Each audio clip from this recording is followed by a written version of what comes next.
I aquí tenim el llarg de vista personal amb el qual Berwick observava el curs de les batalles.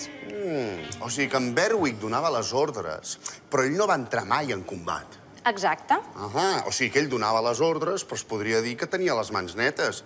Vull dir que ell no era un sàdic que disfrutés matant a la gent. No corris tant. Que no entrés en combat no vol dir que no s'encarregués personalment dels presoners. Aquesta és la seva espasa, que amb aquesta arma el Berwick va executar amb les seves pròpies mans a més de 15.000 homes. Tants? Que s'hagin pogut documentar. Segurament van ser molts més. Bueno, però ja se sap, a veure, les guerres són cruels, vull dir, l'enemic és l'enemic. Sí, però diuen que també va fer executar gent del seu propi bàndol. Qualsevol que li portés la contrària...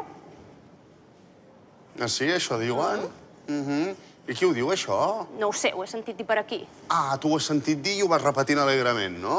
I com que el pobre Berwick ja és mort i no es pot defensar, doncs vinga a tirar-li merda. I en quins documents es basen per dir això, exactament? Suposo que només és un rumor. Ah, és un rumor. Ah, val. No, jo és que em pensava que érem el Centre Cultural del Born i no el Centre Cultural de la Rumorologia.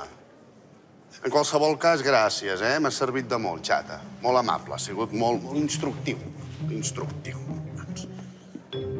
Milbeny.